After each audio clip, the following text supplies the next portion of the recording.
If it's Friday night, it is another edition of Strictly Sports. Hello, friends. It's ridiculously over Anthony Floyo being joined tonight by my partner in crime with the Yes Movement, the phenom, Michael Bullock. Got news for you, folks. The Yes Movement is running the show tonight, Yeah, and yeah. that's all there is to it. Yes, yes, yes, indeed, my friends. Yeah, let me explain what's going on here. Of course, as you all know, Derek Ferreira not with us tonight. I'm sitting in tonight. Gave me the keys to the car as always. He was at the Gillette Stadium tonight for the huge soccer friendly between Portugal and Mexico, and I'm sure he's going to talk about that when he returns to this show next Friday night. And then, of course, Michael Fletcher won't be joining us. I don't believe Michael Fletcher will be joining us either because he is probably has. I'm pretty sure it's because of work commitments. So with that said, the Yes Movement runs the show tonight. Like I said, ridiculously over Anthony Florio, the president of the Rhode Island chapter of the Yes Movement, along with the phenom Michael Bullock, the vice president of the Rhode Island chapter of the Yes Movement. Um, Not that much to talk about here tonight because it's going to be an open and shut show here tonight. But according to the docket that Derek Ferreira sent me, we're going to be talking about the Stanley Cup Finals between the New York Rangers and the Los Angeles Kings, and of course the NBA Finals with the Miami Heat and the San Antonio Spurs. And then, of course, we'll wrap it up like we always do with our newest Major League Baseball power rankings and word of warning, folks. Major, and I do mean major, shakeups. I know I got major shakeups in my power rankings. I don't know how Bullock feels about with his power rankings, but we'll cross that bridge when we get to it. But nonetheless, with that said, let's not waste any more time. Let's start it off, and we're going to start it off with the Stanley Cup Finals. Of course, they started on Wednesday night. Game one at Staples Center in Los Angeles. Didn't go the way I would have liked, as the Los Angeles Kings came back from an early 2-0 deficit, scoring three unanswered goals to win the game 3-2 in overtime.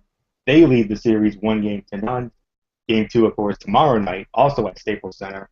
A little early start time, 7 Eastern, right around 7:15 or so on NBC Channel 10. For those of us here in the Rhode Island area, or for all our viewers around, around the country and around the world, whatever your local NBC affiliate is. So, with that said, I'm going to start it off, as you know. So, once again, hello, friends. It's ridiculously over Anthony Florio, filling in and sitting in tonight for Derek Ferreira. Of course, like I said, Derek was at the big soccer game with Mexico and Portugal at Gillette Stadium tonight. He'll be back with us next Friday night if we have a Strictly Sports show. We'll have more on that at the end of our show tonight. As Michael Bullock just dropped a major announcement on me, and it's you heard of the memes on BB big announcement Dixie. Well, we got big announcement Phenom here tonight. So boy howdy, what a bomb he just dropped on me, but it's a good one. I'll tell you that right now, it's a good one. So we'll get into that when we get to the end of the show tonight. So yeah, so of course if you didn't join me and our other colleague Michael Fletcher the other night for our Rangers roundup, I basically said that in a way that the New York Rangers beat themselves. I mean, they played such a fantastic game. I mean, they had a great performance, but just too many costly turnovers and stupid penalties definitely did us in. And I mean, they had a 2-0 lead early on with a goal. I mean, a beautiful goal by Benoit Pouliot on a breakaway, made it 1-0 for the Rangers. And then Carl Hagelin, our fastest skater, former fastest skater winner at the All-Star competition a few years ago. He put the biscuit in the basket behind Jonathan Quick, made it 2-0. And then LA Kings come back. Of course, Kyle Clifford with a goal right at the top of the net, made it 2-1. And then the Kings tied up Drew Doughty with one of the most sickest goals. If you haven't seen it on YouTube or wherever by now, I mean, what a goal that was by Drew Doughty. And then the man they call Mr. Game 7, Justin Williams, with the overtime winner, past Henrik Lundqvist, on a bad turnover by Daniel Girardi. And just like that, the Los Angeles Kings take game one of the Stanley Cup Finals 3-2 in overtime. And, Michael Fletcher and I, we talked about it. I mean, it was just, sloppy turnovers, and the Rangers played a hell of a game. And Henrik Lundqvist absolutely outplayed Jonathan Quick. But the thing is, I mean, like I said, the Rangers beat themselves. And like I always say after a Ranger loss, I've been saying this the last few weeks, I'm going to say it again. The New York Rangers are coming to play in game two. You heard that here first. And not only do I believe they're going to come and play in game two, I think they're going to steal game two because, I mean, they played too well. They played too damn well in game one. I mean, they should have won that game realistically, but I'm going to be a man here, and I'm going to give credit where credit is due to the Los Angeles Kings for that great comeback win in game number one. Uh, Henrik Lundqvist, 40 saves. What can you say about Henrik Lundqvist? I mean, it hasn't been said already. I mean, he is the best in the world, and he showed you why. He's exactly just that, the best in the world. So, yeah, and basically what they have to do, they got to get more opportunities in front of Jonathan Quick. They need to, take advantage of those opportunities, and that's really all they have to do. I mean, they played a perfect game, but they just made too many costly mistakes. And Girardi with that turnover, ouch. And Alain Vigneault says they need to bring their best effort for game number two.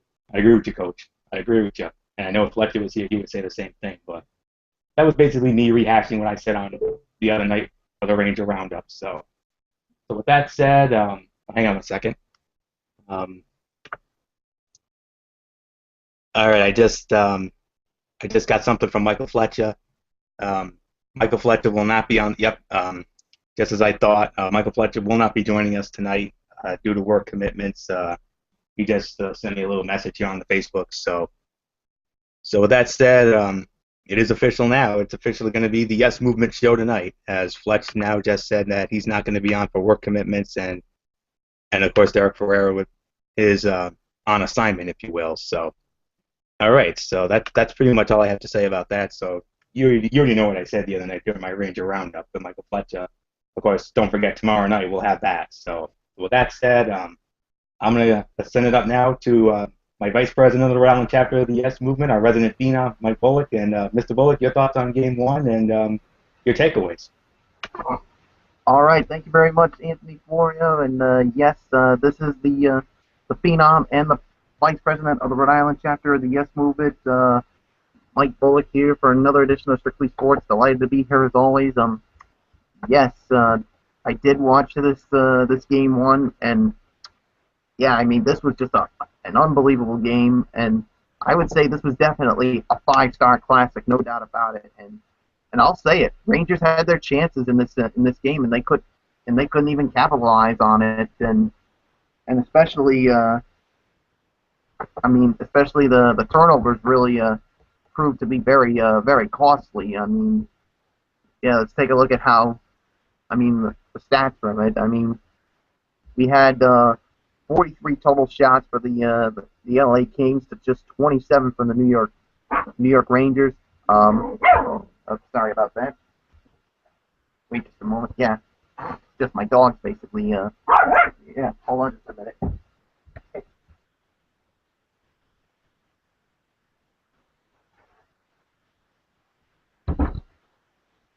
Yeah, sorry about that. Yeah, so like I said, let me get back to the stats here. 45 hits for the LA Kings to about 33 for the Rangers, and it was almost about even on the face-off. So Benoit Pouliot had a goal in the first period of that game, which made it 1-0. Carl Hagelin with a goal, a shorthanded one that made it 2-0, and it was early in that game. I mean, it looked like the Rangers had control, but the LA Kings basically fought back, of course, with a goal from Kyle Clifford. And then in the second period, Drew Doxey had a goal as well to make it 2-2. And it was basically stayed that way throughout the third period as well. And then it was Justin Williams on a costly turnover from the Rangers, which led to the overtime goal. Bang! It's a 3-2 victory for the Kings. They take Game 1, and yeah, I mean, this was basically one that they let get away from them. So, and I'll make a bold statement and a guarantee: the New York Rangers, they're going to come out to play in Game 2, because this is a game to me that they should have won. But you know, as I always like to say, or as we always like to say in the words of Bill Belichick, it is what it is. But I'm gonna make it right now. The Rangers, they're gonna win Game 2, no doubt about it. No doubt about it, because I'll say it right now, they are the hottest team in these NHL playoffs. Because I mean, nobody even thought this team would be in the Stanley Cup Finals. And I mean, it's been 20 long years since they last played in a Stanley Cup Final, and I'm gonna Here's another bold statement from me. And I know we're not going to talk about them. Predict who's going to. I know if we're going to talk about them, who's going to. If we're going to predict who's going to win the series, but I'm going to make it right now. New York Rangers, they're going to win the Stanley Cup, no doubt about it. Because no disrespect to the LA Kings. I mean, they're a really good team, especially to their goaltender. But there's another goaltender that's even hotter than Jonathan Quick, and that is Henrik Lundqvist. And my prediction is he is going to win the Conn Smythe Trophy, no doubt about it, because of the way he's played. And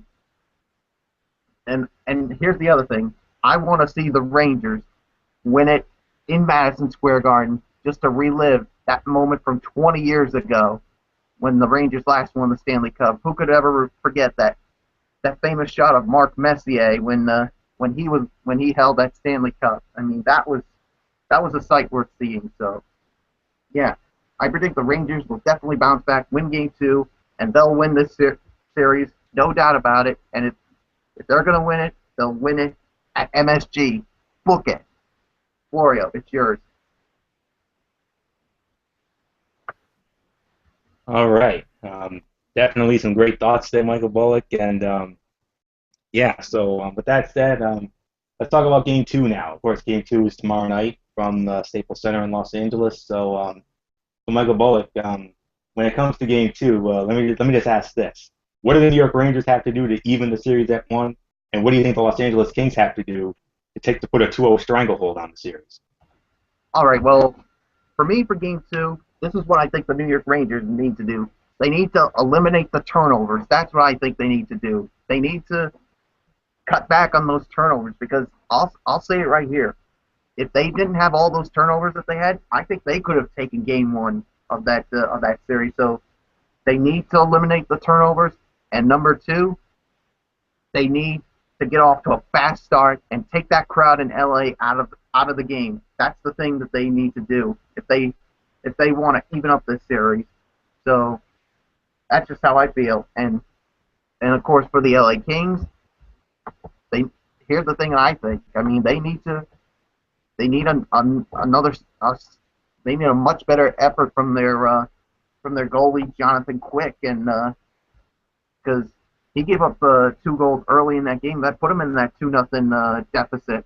So, and of course, they also need guys like Justin Williams to continue to step up, and guys like Marian Gaborik as well, and Andre Kopitar, and those are the guys for me for the Kings that really need to step up for them, and especially and the goalie Jonathan Quick as well. So yeah, so those are my keys to Game 2 for both sides. So with that being said, Florio, give us your keys to Game 2 of the Stanley Cup Finals for both sides. Now, real quick, Bo, who do you got winning Game 2?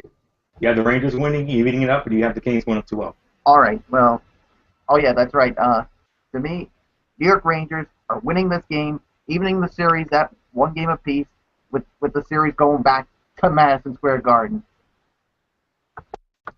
Alrighty. So that said, yes, Michael Bullock's absolutely right. New York Rangers definitely have to limit the turnovers, no question about that. The giveaways, I mean, that costly giveaway by Danny Girardi definitely killed the New York Rangers in game number 1.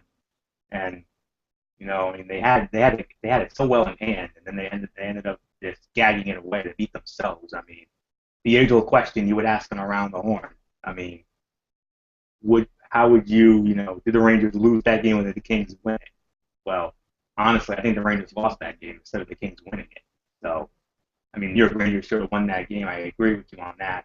And of course, with the LA Kings, I mean, the stars definitely have to be aligned. I mean, Doughty did his part. He definitely did his part. But Marian Gaborik, who's the leading goal scorer in these playoffs, he definitely has to get going as well. I mean, 12 goals. I mean, nearly had his 13th on the other night, but that didn't happen.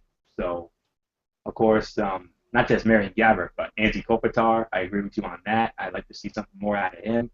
And, I mean, we don't have to worry about Doughty. I mean, Doughty, he did his part. He had that goal in Game 2, that sick goal. Like I said, if you haven't seen it on YouTube or any other video site or NHL.com or whatever, you gotta check it out because that's one of the sickest goals in the Stanley Cup Finals I've seen in a long time. I mean, I rank it right up there with that Darren McCarty goal from the Detroit Red Wings in that clinching game against the Philadelphia Flyers in '97. I mean, that to me is still the greatest goal in the Stanley Cup Final history, if I'm being quite honest with you. But Doughty's goal is definitely right there in that mix, no doubt. But I mean, Jonathan, and also another key, Jonathan Quick has to outplay Henrik Lundqvist. I mean, he was outplayed by Lundqvist. Lundqvist outplayed him in game one. There's no ifs, ands, or buts about it. But he benefited from, a great comeback by, his teammates. They rallied behind him, and no question about this. I mean, when it comes to the goaltenders, the advantage is definitely Henrik Lundqvist. I mean, we saw what he did against the Montreal Canadiens in the Eastern Conference Finals. I mean, Game 6 especially with that unforgettable save, which will go down as one of the greatest saves you will ever see. And all I know is this. I mean, it's going to be a great game tomorrow night, Game 2. Early start time, 7 Eastern. Um, and then, of course, you can check it on your whatever NBC affiliate you all have, depending on where you are. Of course, for us here, it's NBC Channel 10. So we'll definitely be ready for that.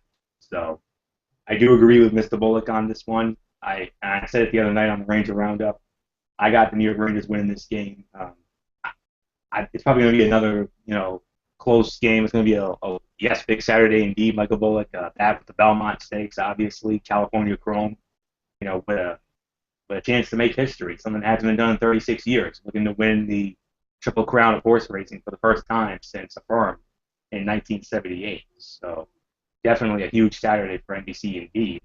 And they're going to be back-to-back. I mean, once the Belmont's done, then we go to the Stanley Cup Finals, Game 2, and from Belmont Park in New York City or wherever it is in New York, and then we go to LA, Staples Center, for Game 2 of the Stanley Cup Finals. And I mean, in my honest expert opinion, I like the New York Rangers here, but as a Ranger fan, I hope, and I am honestly hoping and demanding that the New York Rangers win Game 2, because if they go down 2-0, it could be an open and shut series, and I really hope that's not the case. And before we move on to the NBA final, before we move on to who we ultimately like in this series, let me just say this. Earlier this afternoon, I was watching the NHL Network. They were showing the classic series from the New York Rangers against the Vancouver Canucks in the 1994 Stanley Cup Finals. Remember, the New York Rangers lost Game 1 of that series, and what happened? They still went on to win the Stanley Cup. Remember that. They don't win that Stanley Cup, you know how long the deficit would have been right about now? We would have been looking at 74 years. We would have been looking at almost 3/4 centuries since their last Stanley Cup if they didn't win that cup. If the Vancouver Canucks had won that cup, goodness gracious, it would have been 74. This would have been a 74-year drought they would have been trying to end here. But nonetheless, they won that cup in '94. They lost Game 1 at home, and and guess what? That game was also in overtime. So is lightning striking twice here? And the Rangers went on to win Game 2 and even that series, and then they went on to ultimately win the series. So I'm hoping that just like in '94, the lightning strikes twice, and the New York Rangers win Game 2, which I think they're going to, and we both think they're going to. So with that said, before we move on to the NBA Finals, we're going to wrap up our Stanley Cup Final discussion by asking this: Who do you ultimately like? Who do you ultimately like to win the series? You don't have to ask me who I got. I still believe in my team. I still think the New York Rangers are going to win this series. I had them winning the series in at least 6, maybe 7. I do agree with Michael Bullock's sentiments. I want to see them do it in Madison Square Garden, just like they did 20 years ago. And when they won the Prince of Wales Trophy against the Montreal Canadiens, I don't know if Bullock knows this. I told Fletcher this when I talked to him. Alexei Kovalev. Remember Alexei Kovalev from the '94 Ranger team? He was in attendance in Madison Square Garden when they beat Montreal last Thursday night. So I don't know if any other members of that 20th anniversary team will be there. I think Messier was somewhere lurking around the Garden as well. But all I know is this. I mean, like Bullock said, no disrespect to the Los Angeles Kings. I mean, they are a fantastic hockey team. I mean, there's a reason why they won the Stanley Cup 2 years ago and are in prime position to win their second in 3 years. But then again, we said that last year about the Boston Bruins, and what happened? They lost. They didn't win. The Chicago Blackhawks of Matt Ward, they won that. We thought the Bruins were going to win their second cup in 3 years. The Kings are in position to win their second cup in 3 years, but I'm hoping that just like the Blackhawks last year, the New York Rangers will do the same thing. Henrik Lundqvist, best goaltender in the world. I mean, and for them to win the Stanley Cup, I mean, their emotional leader has to get going again. Martin St. Louis, who I ultimately thought he was the MVP of the Pittsburgh series, if I'm being quite honest with you. And if they gave away MVPs for each series, I would have given Martin St. Louis my MVP award for the Pittsburgh Penguins series, no question about that, because of his emotional leadership on that and the team and how the team rallied behind him. But St. Louis he's got to get some points on the board. Rick Nash has to get some points on the board. I like to see him get going. Brad Richards, I mean, he's been non-existent for a while. I like to see him do something as well. Maybe some unsung hero play would be nice, and of course Henrik Lundqvist has to do what he's been doing, and that's stand on his head. I mean, he is now, in my honest opinion, the greatest goaltender in the history of the New York Rangers. And for that statement to be, validated, he has to win this Stanley Cup. Because if he wins this Stanley Cup, he will certainly be the greatest goaltender in the history of the franchise.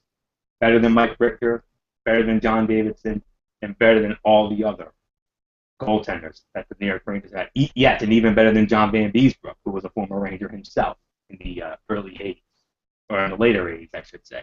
So, make no mistake about it. I mean, we had a 5-star classic in Game 1.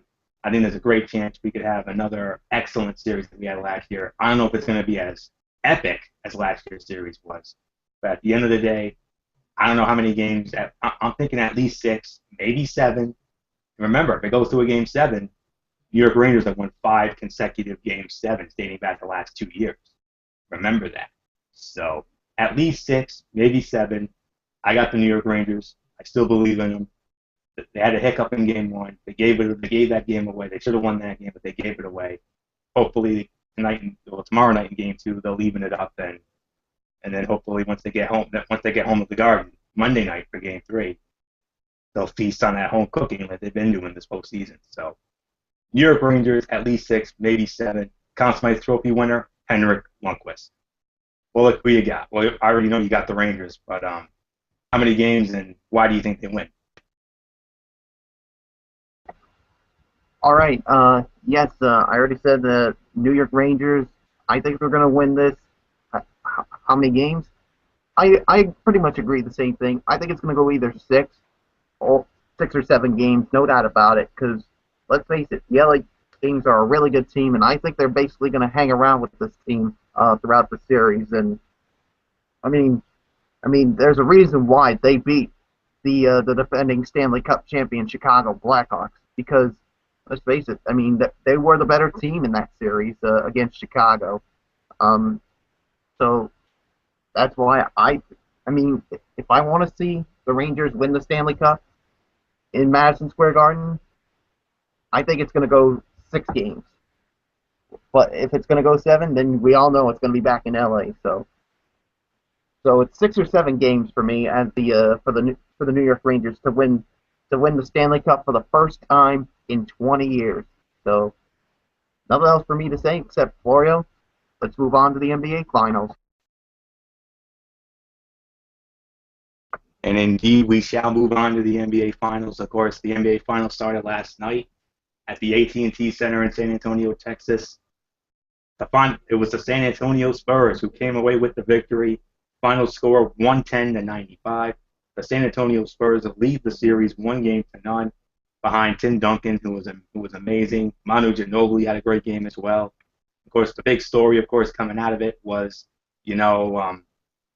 malfunctioning air conditioners inside the AT&T Center in San Antonio. And, of course, a lot was made about a certain noggin diva in Miami who shall remain nameless because, we don't do what a certain 4-letter sports network does on a daily basis. But thing is, a lot was made about that. But here's what we do. When it comes to this, we're not going to make a spectacle of this. So we're just going to do what we always do. We're going to talk about the game itself and nothing but. And we're also going to preview Game 2, which will be on Sunday night. And then, just like we did with the last series, who do we ultimately think will win the series? So with that said, Michael Bullock, your thoughts and takeaways from Game One of last night's finals in San Antonio? Well, all I can say is, man, it was a crazy game one in San Antonio, to say the very least. I mean, of course, nobody expected the eight air conditioner to basically malfunction, and of course, when that happened, the temperature basically went to 90 degrees when it happened. So, yeah, it was definitely tough on both sides. So, yeah, I mean, when it came to this game, I mean, this was close as most people thought. I mean, because remember, I mean, at about the 3:59 mark of the fourth quarter, the Heat were only trailing by 2 in the game, so they were in it. But then all of a sudden, I know Florio's not going to mention this guy's name, but I will. Of course, LeBron James basically was severely cramped up, and basically, and he basically said right after he wanted to go back into the game, but Coach Eric Spoelstra said no, no, you're done for the night. And after that, the San Antonio Spurs basically ran away with it, and basically, well, I used to say it was a Ryback squash, but this is now, as I like to say, a Rusev squash. If I'm going to be quite honest here, but this was close through most of the game. Let's go through the numbers here. Of course, yeah, LeBron James basically had 25 points, was the leading scorer for the team. 18 points from Chris Bosh, 19 points from Dwayne Wade, 10 points for Rashard Lewis, and of course Ray Allen, the leading scorer off the bench with 16 points. So yes, and of course San Antonio. Let's go through their numbers. They had 21 points from Tim Duncan, 19 points from Tony Parker, 14 points for Tiago Splitter, 13 points for Danny Green, including 3 of 7 from 3-point range, and 16 points for Manu Ginobili off the bench, with 3 of 6 from 3-point range. So basically, the 3-pointers were really good for San Antonio, shooting 52% from 3-point range in that game. So yeah, so a very well played game by San Antonio, even though right before the LeBron James leaving with the cramps. I mean, this was a close one, but it seems like right after that, it literally just sucked the air right out of the Miami Heat. So yeah, so so now game 2. What can we expect?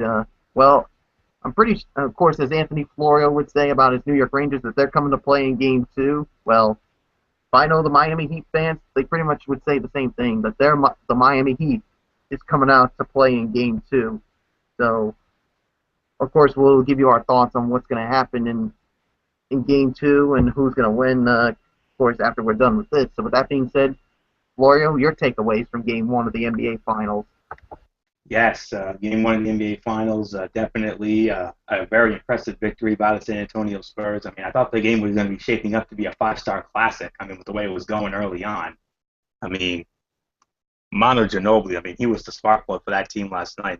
No question about it. I mean, he hit his first 3 threes, and then unfortunately, he didn't hit any more after that. But I think it was those 3 that got him going. And yeah, the 3-point shooting was definitely, in favor of the San Antonio Spurs, 13 out of 25 for 52%. And for Miami, they were 12 out of 29, 41.4%. And yes, it was LeBron James with 25 points and Tim Duncan with 21, as the respective leading scorers. And yes, and of course the rebounding edge. I mean, that went to the San Antonio Spurs. They out-rebounded the Miami Heat 39 to 29. And even though Miami had fewer turnovers, they had 16 turnovers, whereas San Antonio had 22. The steals, I mean, that was another key stat. Well, steals, actually, Miami had more steals than San Antonio. I mean, Miami had 14 steals, San Antonio had 8. But one of the big stats for me was block shots. I mean, San Antonio had 4 blocks, Miami had 2. And, the Heat committed 21 fouls, and the Spurs only had 14. So that's definitely another major edge, no question about it. And yeah, so a great win, but the real key for San Antonio in Game One was that fourth quarter. I mean, the fourth quarter, the San Antonio Spurs outscored the Miami Heat 36 to 17, 36 to 17, including I believe it was a 31 to 9 run to close the game. I mean, very impressive to say the very least. And San Antonio Spurs, they're definitely coming to play in this series. There is no question about it. I mean, they had payback, no pun intended. They had payback on their mind for last year.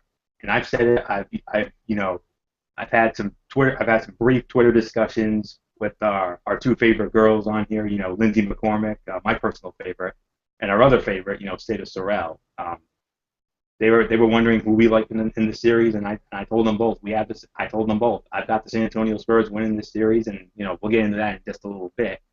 As for the reasoning of it, but anyways, San Antonio definitely the aggressors in Game One, and they won Game One last year. Don't forget, but they ultimately lost the series in 7 games. But we're hoping that in our honest opinion, that it ends up going a much different way. Of course, the only person that's a Miami Heat fan around these circles is, of course, our good friend Rob Parsons, who we'll mention in our shout-outs at the end. But anyways, San Antonio wins Game 1, and they deserve to win it. I mean, that fourth quarter was pretty much the reason why they won it. I mean, 36-17, come on. You really think you're going to lose a game after that? No way. So a big win by the San Antonio Spurs. Now we look forward to Game 2. That'll be on Sunday night, a little earlier of a start time. It'll be an 8 o'clock tip-off. And for the San Antonio Spurs, I mean, for them to go up 2-0, I mean, what they have to do is they just have to keep doing they just have to do what they did in Game 1. I mean, they got to, stay out of foul trouble, for number one, which they did. I mean, the block shots, they definitely have to get some of those going. And, of course, the three-point shooting. I mean, Manu Ginobili and Kawhi Leonard had some big threes. Danny Green, of course. I mean, if they can keep hitting those threes, I mean, they're going to be tough to beat in this series. And of course, Tim Duncan has to do what he's done, pretty much what he has done throughout his entire Hall of Fame caliber career, no doubt about it. First ballot Hall of Famer when all was said and done for him. But just keep the pressure on, stay the aggressors, and that's pretty much all you got to do if you're gonna head to Miami up 2-0. And remember, it's not a 2-3-2 format anymore, folks. It's a 2-2-1-1-1. So remember that. It's not that 2-3-2 format we've had for the last, quarter century or so. It's a 2-2-1-1-1 this time around. So with that said, San Antonio, that's all they have to do. For the Miami Heat, Ron James has to get going. There's no question about that. I mean, he's got to show that sense of urgency that he's shown for the last couple of years. Of course, the big three, not just him, but the rest of the big three, Dwayne Wade and Chris Bosh, they definitely have to step up their game as well. The role players as well, the guys off the bench, like Shane Battier, Norris Cole, Ray Allen, and Mario Chalmers. Well, Chalmers is in that starting lineup, but Shane Battier and the rest of those bench guys, they got the bench warmers there. They have to. I'd like to see something more out of them if they're going to have any chance to even this series. And they have to win Game 2 on Sunday night. If they go down 0-2, even though they're going back home, I have no reason to believe that they have a chance to come back and win this series. So if they're going to win their third title in a row, they have to, they got to show that sense of urgency. Big three, the bench players, they got to stay out of foul trouble. I mean, they got to get some block. They got to get more block shots, and they had the edge on the rebounds. That's good. That's the only positive. But if they can build up a big lead, try to keep that lead intact. I mean, they built up an early lead. They had a big lead early, 7-2, and San Antonio just came back, and that was pretty much all she wrote after that. So if you can get a lead, if you can get a substantial lead, hang on to it. Don't get cute. Don't get fancy. Just kill the clock. Do what you got to do. Try to kill as much clock as you can. And if you do that, then you'll leave San Antonio with a split. So that's pretty much what they have to do in Game 2. So Mr. Bullock, my question to you is, well, it's very simple. Miami Heat, what do they have to do to go up 1-all? What do they have to do to even it, in your opinion? And what does San Antonio have to do to go up 2-0 heading into Miami? All right. Well, for me, when it comes to for the Miami Heat, what the keys for them? Well, for me, LeBron James has got to be he's got to be better. He's got to be that LeBron James guy that we're known to seeing from him when he puts up maybe a 30 to 35 points. And they also need Dwayne Wade and Chris Bosh to also to uh, to play better. I mean, yeah, I mean, I know Dwayne Wade got 19 points and Chris Bosh got 18, but I know they can do a little bit better. I mean, not a lot better, but a little bit better. So, and yes, the other key thing is they need to basically get more more from their bench. I mean, yeah, Ray Allen got 16 points, but after that, they got to combine 4 points from everyone else. I mean, Norris Cole only had a couple points, and so did Chris Birdman Anderson, and Shane Battier basically was held scoreless. So they need their bench guys to basically play better. And I know Udonis Haslem didn't play. I think you might see a little bit of Udonis Haslem because he's played a key role for them off the bench. So I wouldn't be surprised to see, to see Eric Spoelstra use him in game two. And the other thing for me, they gotta defend the 3 pointer because that was the reason why San Antonio won game number one because combined, like I said, they basically shot 52%. Well, the Spurs basically shot 52% from the 3 point range. So they need to defend the 3 point arc much better. And yeah, so yeah, that's pretty much it for me when it comes to for the Heat and the Spurs. I mean, for the Spurs now, they basically need to keep it going. I mean, like I said, Tim Duncan. They need to get their guys up like Duncan and Parker and Ginobili. They also need to continue to play well. And there's another guy off the bench that I really want to see play better. And that's Boris Diaw. I mean, he is such a key guy off the bench as well for the Miami Heat. And here's another guy that they also need to step off the bench, and that's Patty Mills. I mean, he's played well when coming in for Tony Parker. So that's the one guy I'm definitely keeping an eye on for in off the bench for game two. And they also need to continue with the 3 point shooting. And for me also I also think they need to continue to play well when it comes to the rebounding because they out rebounded the Heat 39-29 in game one. So. And they also need to hold down, of course, the big three with LeBron James, Ray Allen, and Chris Bosh. I don't mind one of them going off, but if you can hold down the other two, then I think you've got a pretty good chance of winning. I mean, have one guy go off, but make sure the other guys don't, such as Wayne Wade, Chris Bosh, don't have them go off, and especially some of the key guys off the bench. So. Yeah, so that's my keys for me. And well, here's the thing: I think Miami's determined, and I think they'll come out and win Game 2 and even up this series as it goes back to Miami.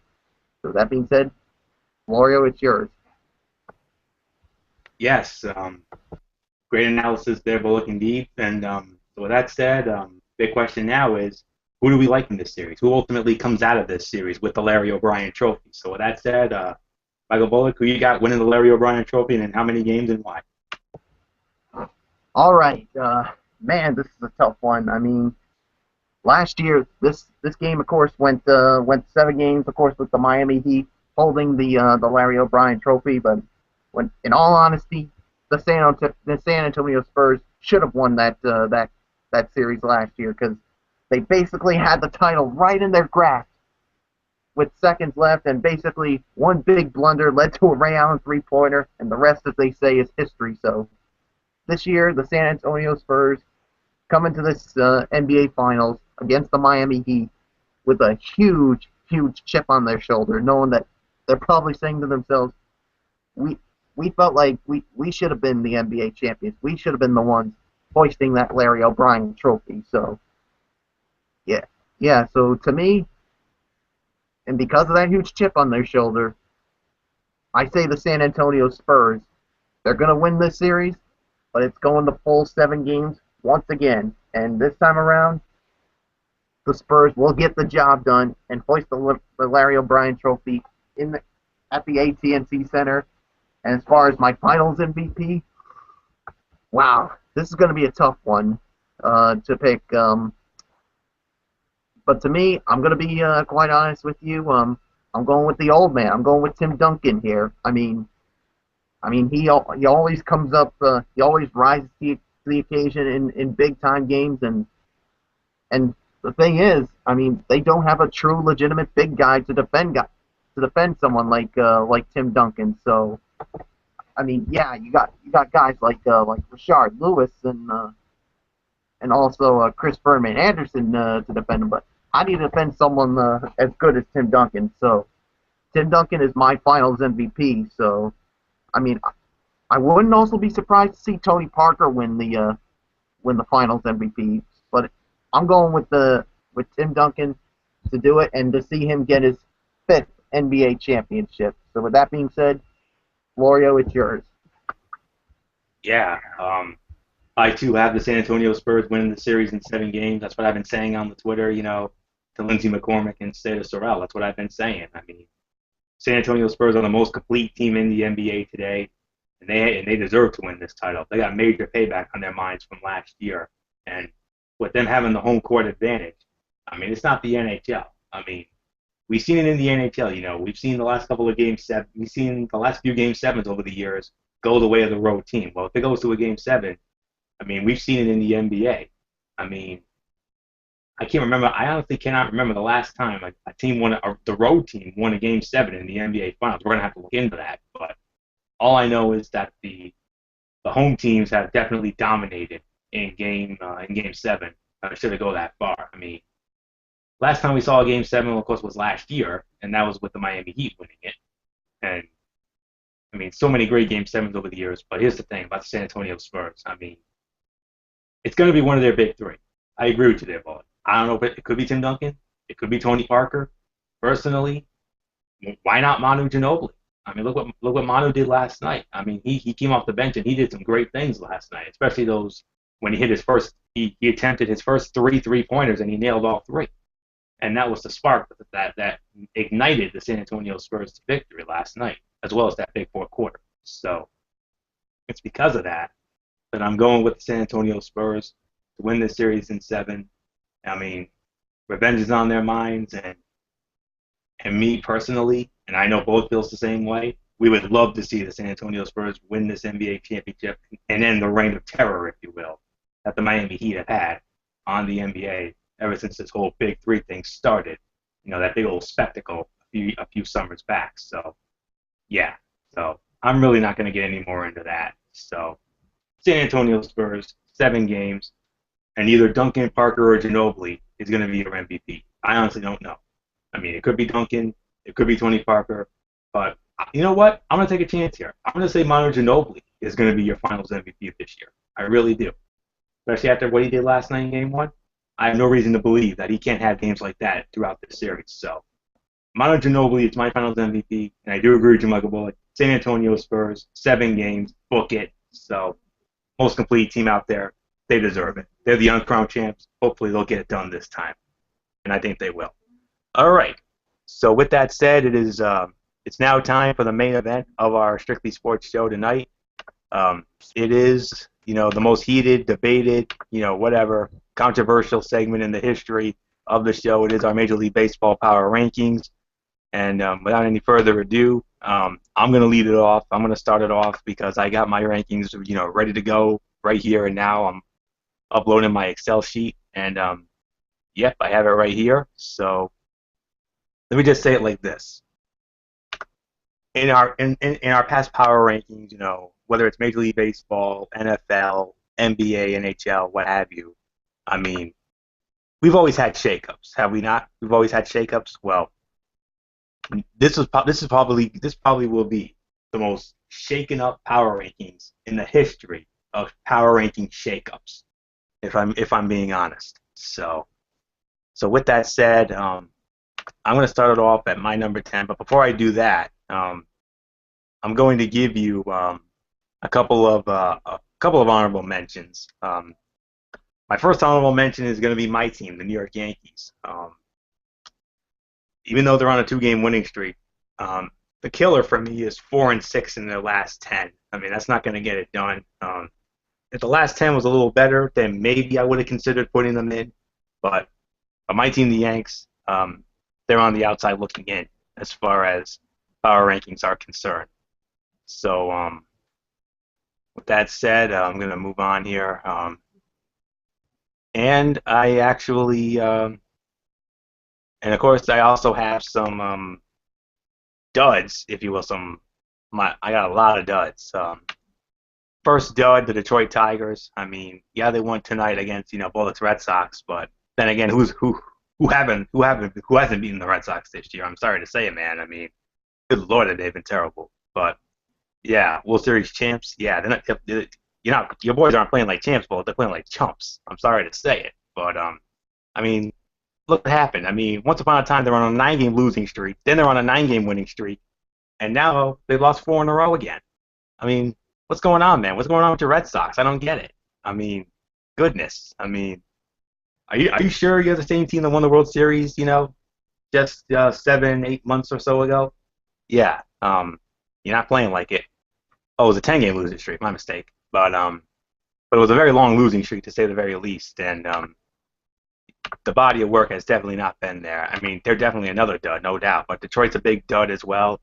Los Angeles Angels of Anaheim, that's another dud. I mean, we had them high up in our rankings last time. They're on a 1-game losing streak, but here's the thing: they're 3-7 in their last 10. That's not going to cut it either. So they're going to have to go. But with that said, I mean, I know the Detroit Tigers should be in there because they lead their division and whatnot, but just haven't liked how they've been playing as of late. 1-game winning streak, 4-6 in their last 10. So yeah, there's really nothing I can say about that. So yeah. So I think I'm just gonna leave it at that as far as honorable mentions and duds are concerned. So with that said, I'm gonna start it off at number 10. With a team whose body of work I've been, really impressed with as of late, even though they're losing tonight.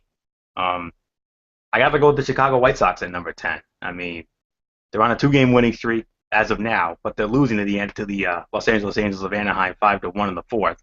But they're 6-4 in their last 10. I mean, I've loved the body of work they've been putting together that they were putting together going into tonight. We'll make that 7-1 as they just went down. So, since our last rankings, I mean, they had a solid series with the San Diego Padres there, and then they took 2 out of 3 from the Los Angeles Dodgers. I mean, that's huge right there. But unfortunately, they're losing to the Angels tonight. They got 2 more games against the Angels this weekend. Then they host the Detroit Tigers for a 4-game series, I should say, starting on Monday. And then if we have a show next week, hopefully we will.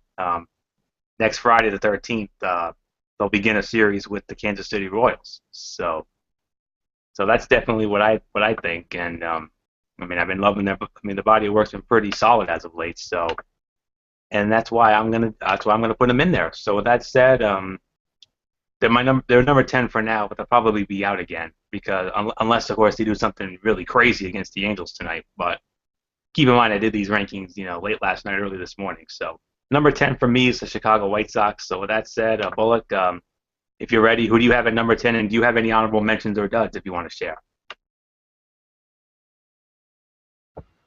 All right, my honorable mentions are, I mean, I do agree with you. It is the New York Yankees.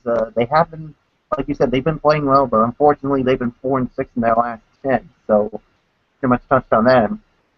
And my duds, and I'll be quite honest with you, I got to go with the Red Sox here. I'm going to be quite honest. I mean,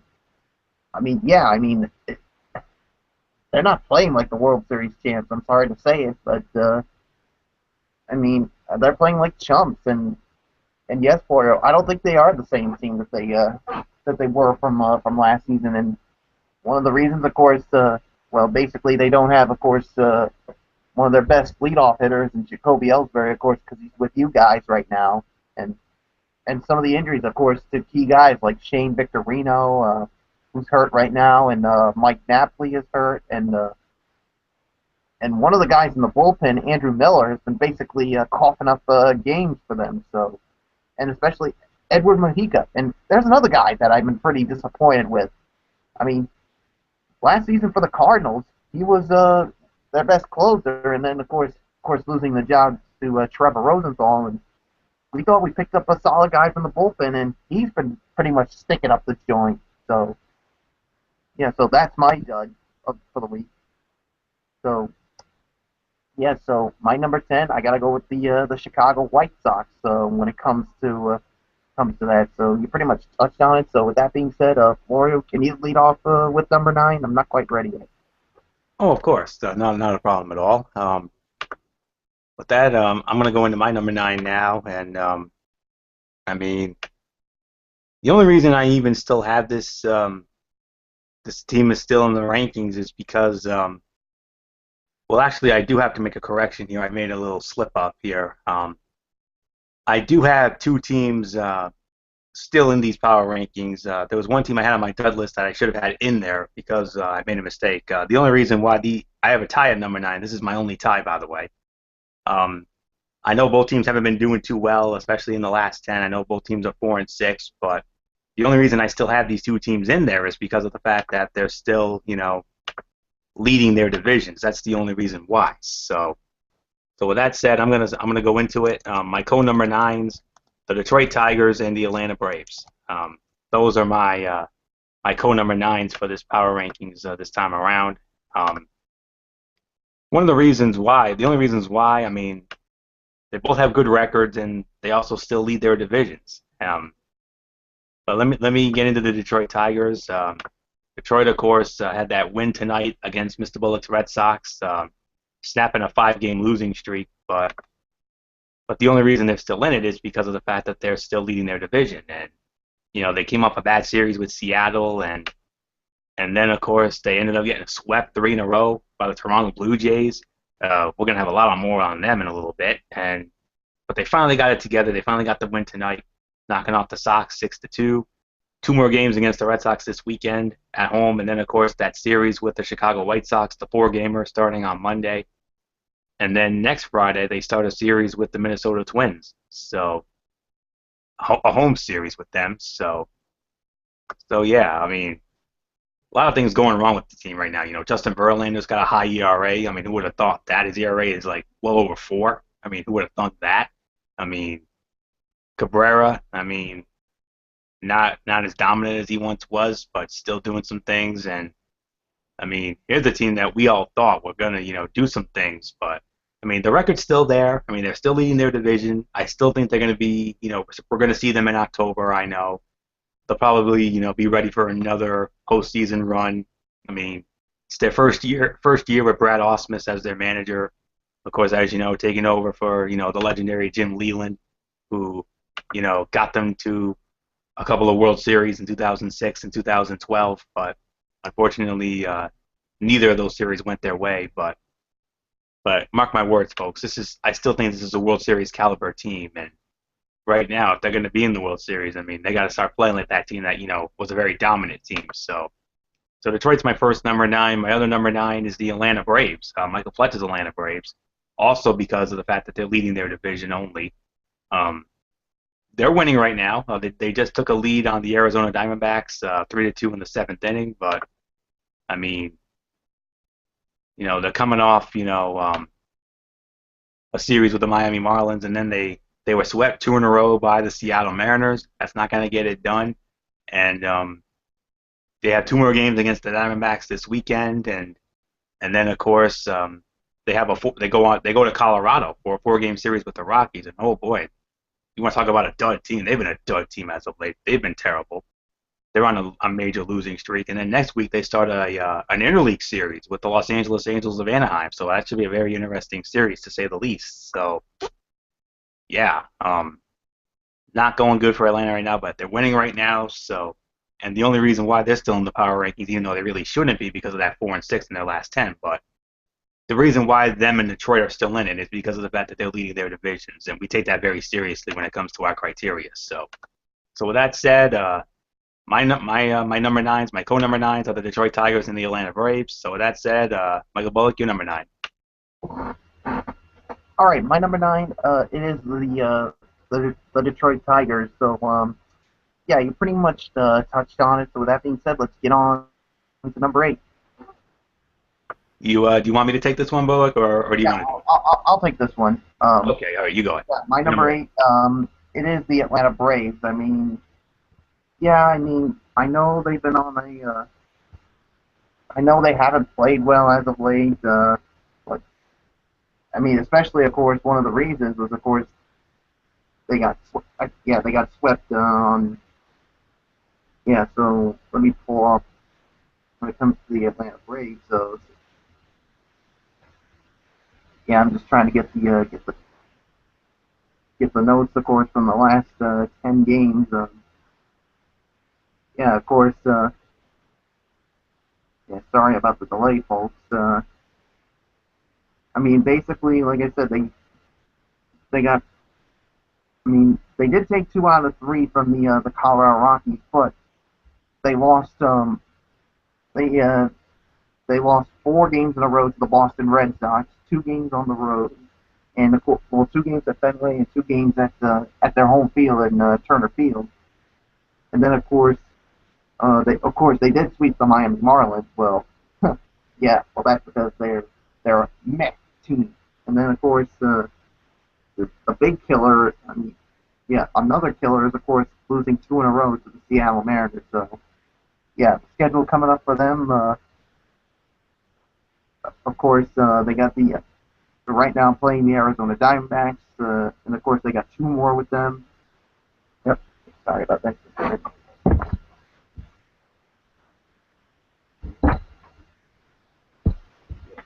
Yeah, sorry about that. Yeah, getting back to them, and then they got a 4 game set with the Colorado Rockies to basically close out until our next power rankings, and then of course the following weekend they got the LA Angels of Anaheim. So if they can do well in that stretch, they can possibly go up. But if they don't do well, they might be out of the power rankings. So my number eight is the Atlanta Braves. So with that being said, Floro, you're number eight. My number eight is the Texas Rangers. But before I get into that, you said that the Miami Marlins are a meh team. I'm gonna have to disagree with you on that because I actually have them in these power rankings because they've been doing some things as of late. So they're not as meh as you think they are. So, but I'll get to Miami in just a little bit. But my number eight is the Texas Rangers, and they're on a 2-game winning streak. They're 5-5 in their last 10 games, and you know they've won 2 games in a row as of right now. And I want to get into it real quick.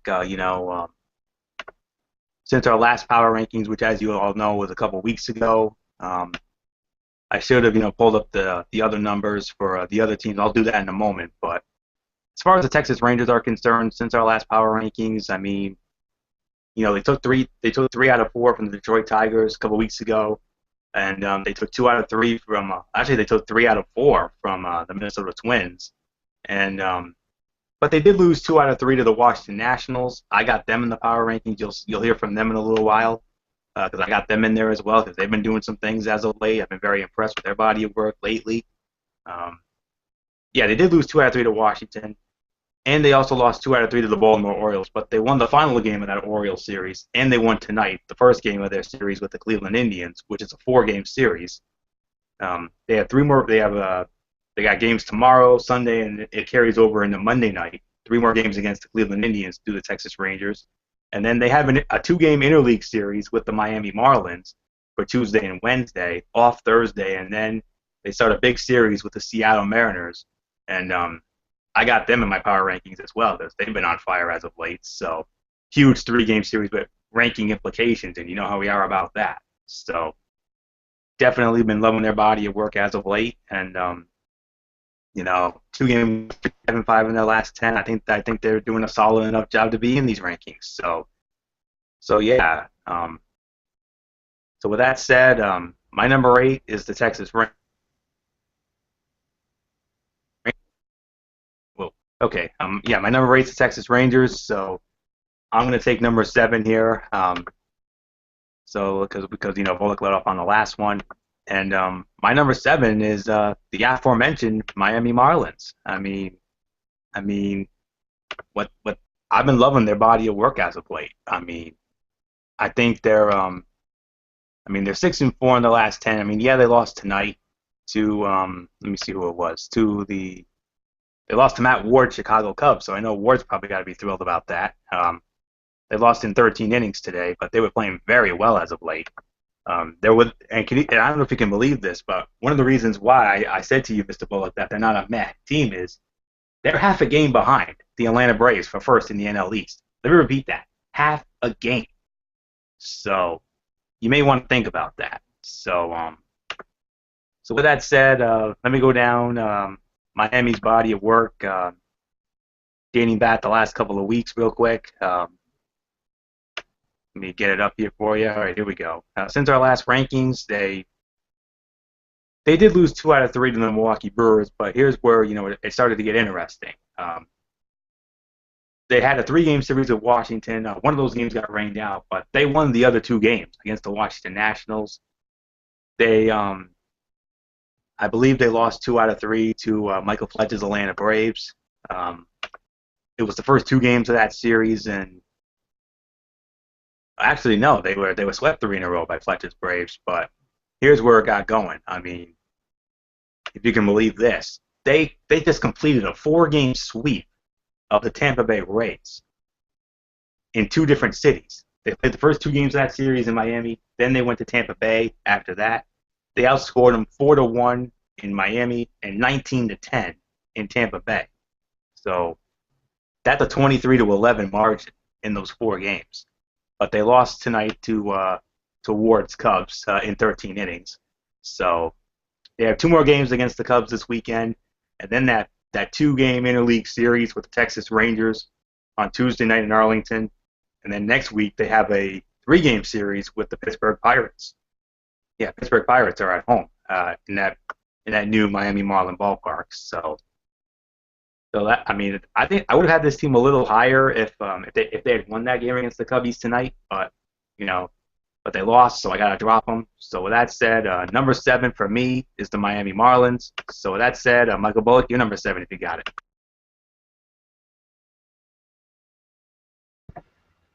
Yes, I actually have a tie at number 7, and it's the 2 teams that you already mentioned. So it's the Texas Rangers, and yes, after careful consideration, I have to go with the Miami Marlins. I did hear about it, and I'm gonna have to take back those meh comments that I talked about. With them only being a half game back of the NL East leading Atlanta Braves, who would have thunk that? We all thought that they were basically going to be a dud enhancement team, but give credit to them. They're basically hanging around. So, do I think they're going to win the division? No, but yeah, you got to give them credit. So, nothing else for me to say except Texas Rangers and Miami Marlins are my number 7. So, Florio, if you don't mind, if you could take this number 6, that would be great.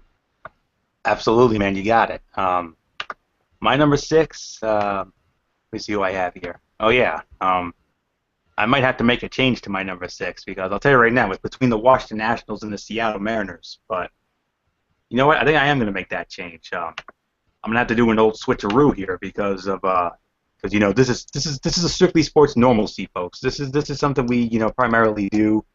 On the night when we do power rankings and whatnot, we make changes to them, last-second changes to them if we feel that we feel it's necessary. So with that said, originally I had this team at number 5, but because of the fact that Washington's been on fire as of late, and this team, had a slip up, I'm gonna have to go with who I originally had at number 6, and that was the Seattle Mariners. Main reason being is, you know what Seattle did tonight? They lost to the Tampa Bay Rays, a team that had previously lost 10 games in a row. Really? Really? that should have been an easy win for you guys. I mean, you were playing you were playing out of your minds as of late, and then you let that happen.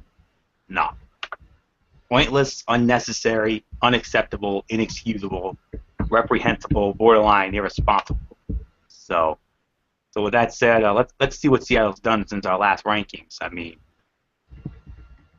they split. They were 2-2 against the Houston Astros in a 4-game series. They split that.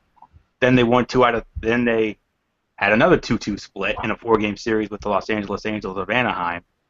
And then they, I believe, won 2 out of 3 or 3 out of 4 against the Detroit Tigers. I'm gonna have to look into that.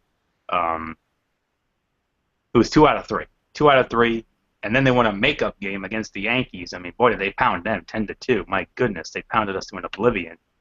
And then they had a 2-game sweep of Fletch's Atlanta Braves in a 2-game interleague series at Turner Field, outscoring them 9-5. And then they lose tonight to the Dud Enhancement Rays 4-0 at Tropicana Field tonight. If the score had been the other way around, no question about it, I would have had this team in my top 5. But no, not after that. Absolutely not. They have 3 more games against the Rays, Saturday, Sunday, and Monday. And then they got the Yanks coming into Safeco for a 3-game set on Tuesday night. And then that big series with the Texas Rangers next Friday. Hopefully we'll have a power rankings. Hopefully we'll have a show by then. I'm sure Derek Ferrer will let us know in the coming days. But for right now, that's up in the air. But for right now, the Seattle Mariners are my number 6. I mean, I had them at 5, but that loss tonight to Tampa Bay, I'm sorry, I cannot let that go. So with that said, number 6 for me, yep, idiots indeed, Bullet. They are. So number 6, Seattle Mariners. Both of you got it 6. Yeah, my number 6. I do agree with you. It is the Seattle Mariners.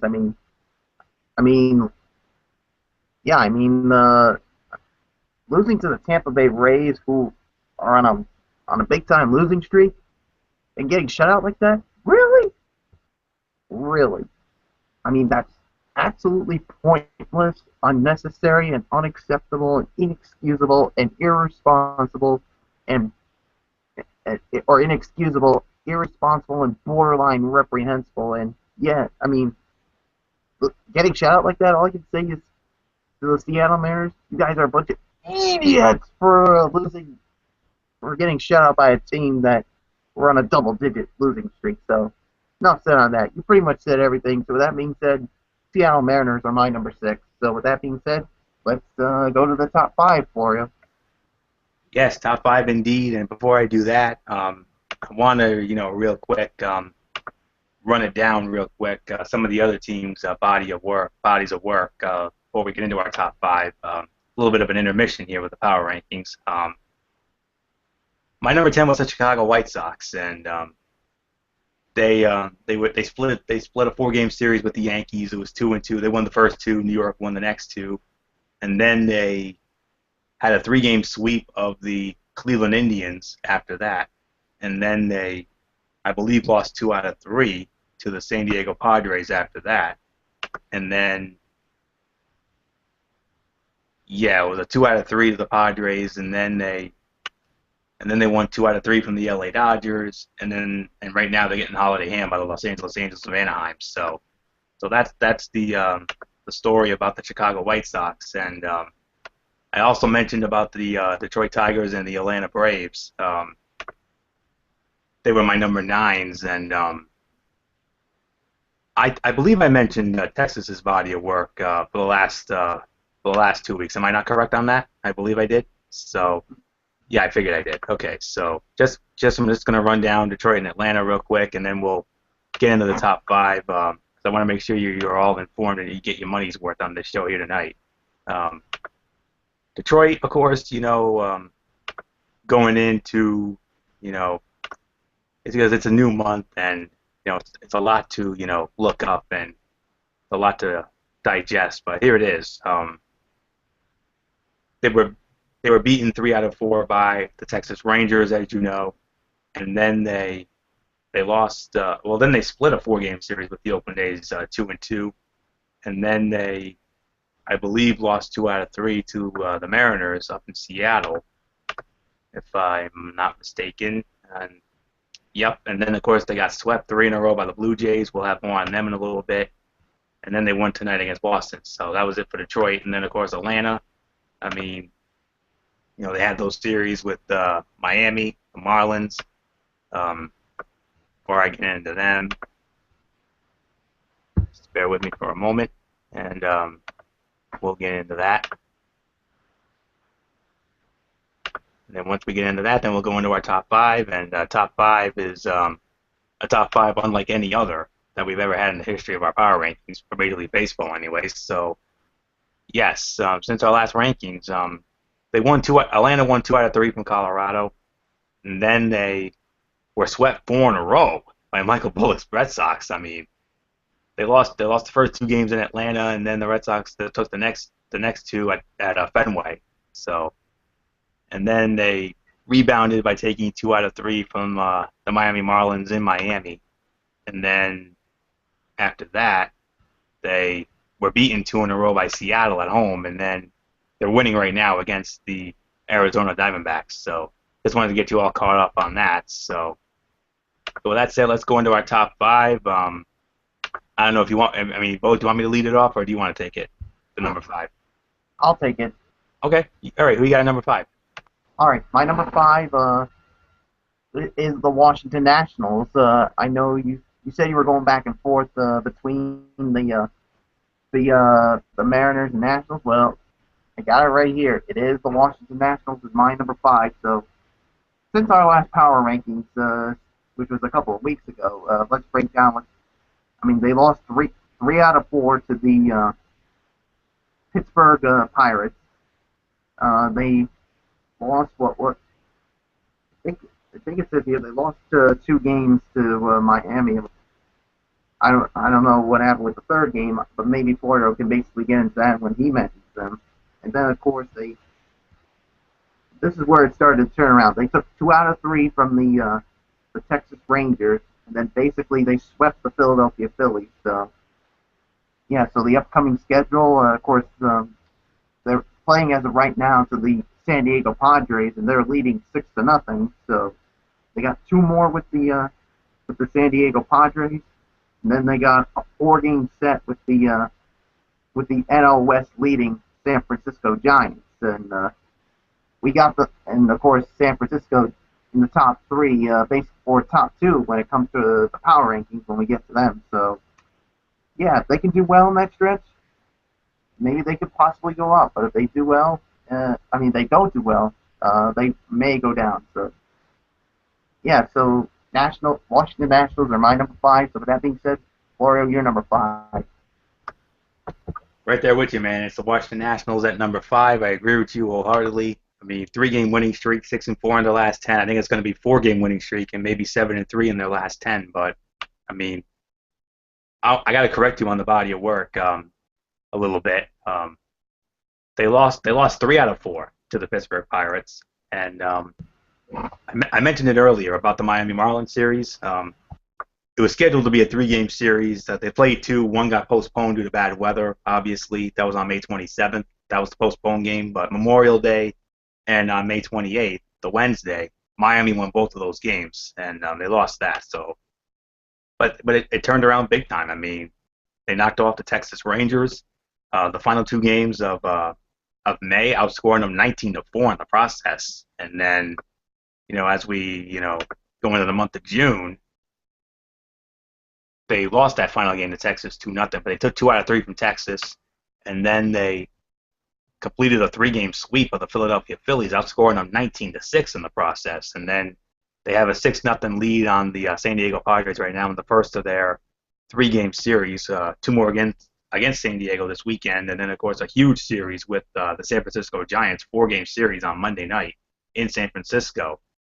And then next Friday, they open up a 3-game series in St. Louis against the defending National League champion St. Louis Cardinals. So, by the way, St. Louis not in the power rankings. Sorry to Edie Woodson, and also sorry to my Uncle Ed as well, because those are the 2 biggest Cardinal fans I know. So, and State of Sorrell as well, because Sorrell's a big Cardinal fan as well. So yeah, we pretty much touched on that. So Washington Nationals are my number 5. Number 4, I'm gonna take the number 4 spot here.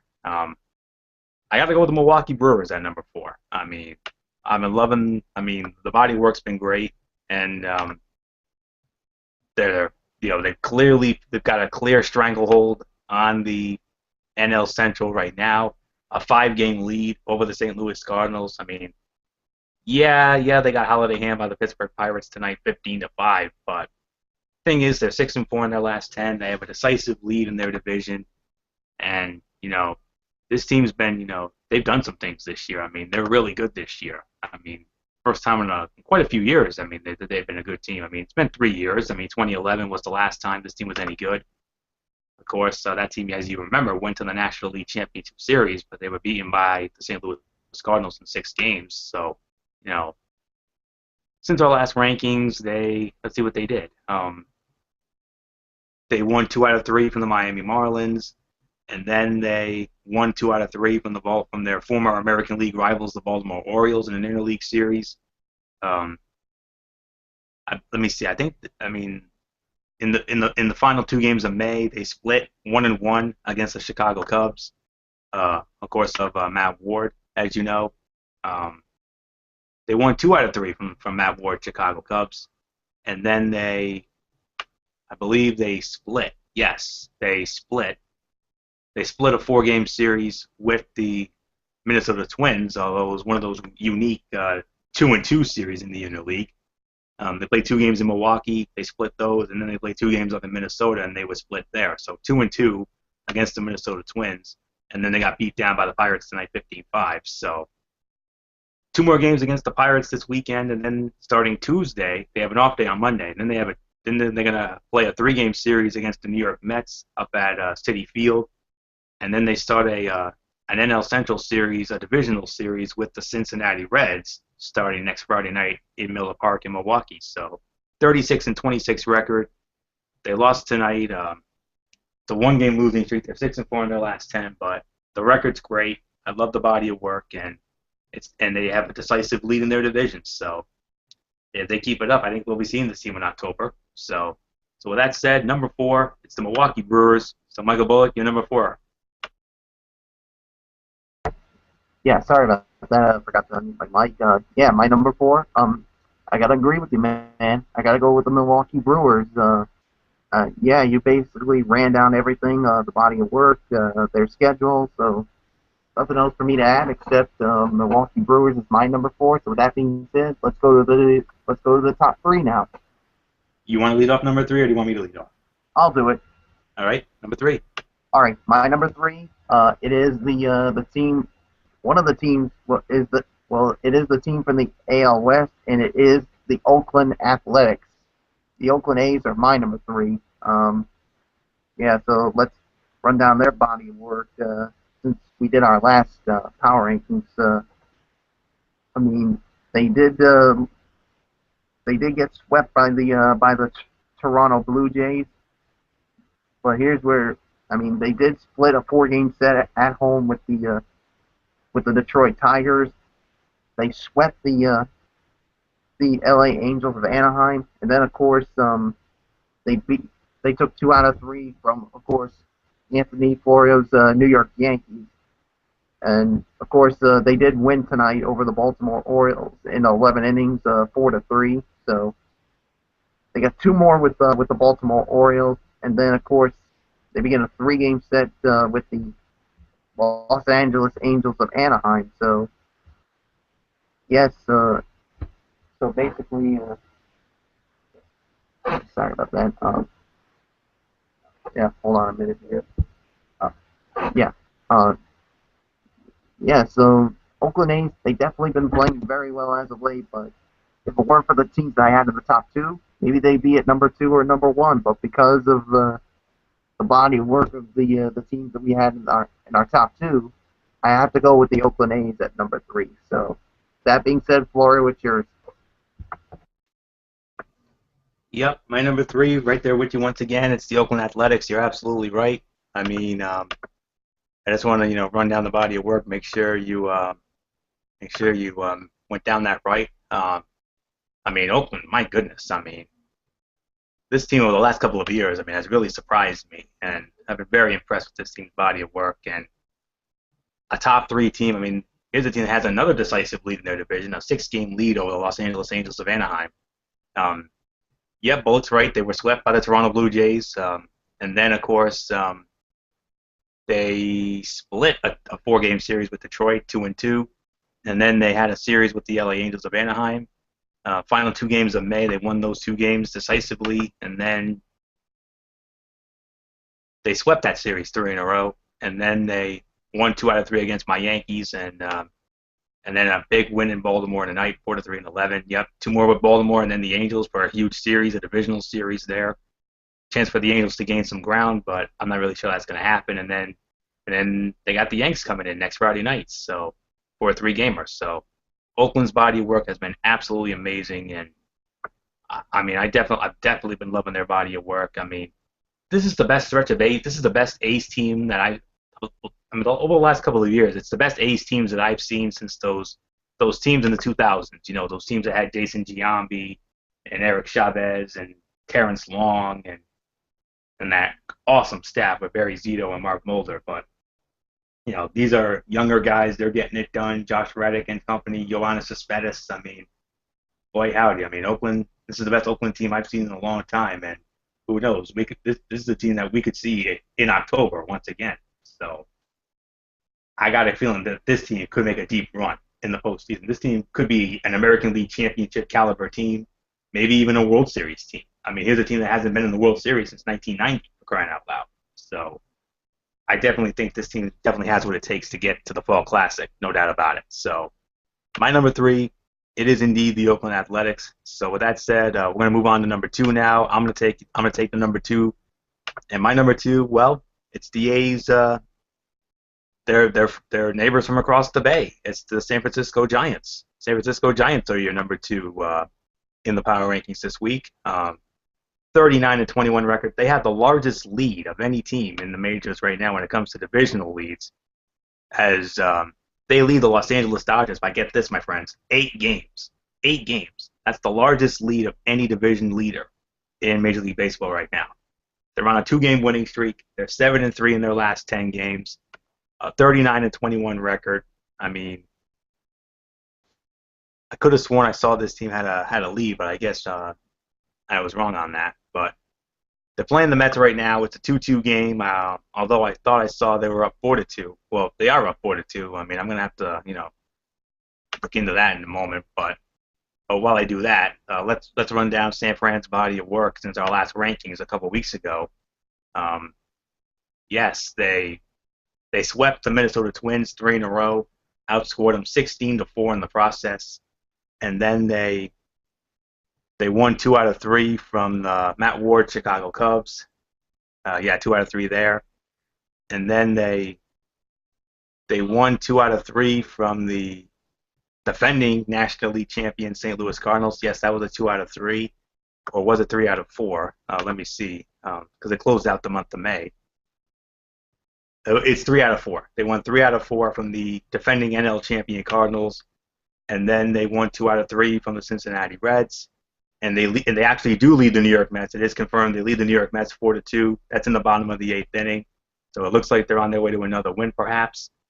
They have 2 more games against the Mets this weekend at home, and then they host the Washington Nationals. That's a 4-game series starting on Monday night, and then next Friday they start a 3-game series with the Colorado Rockies. So the Washington series is going to be a very interesting series, no question about it, because Washington has been playing out of their minds as of late. So, as you know, and that's why we have them in our rankings. So I don't think they're going to have too much trouble with the Mets, because unlike the Marlins, the Mets are a Met team. Let's not kid ourselves. So we're just going to leave it at that. And Washington, that's going to be a very interesting series. Colorado, I don't think they'll have any trouble with Colorado, because Colorado's been stinking up the joint as of late as well. So, oh boy, I mean, like I said last week or 2 weeks ago, it seems like every other year this team wants to do good.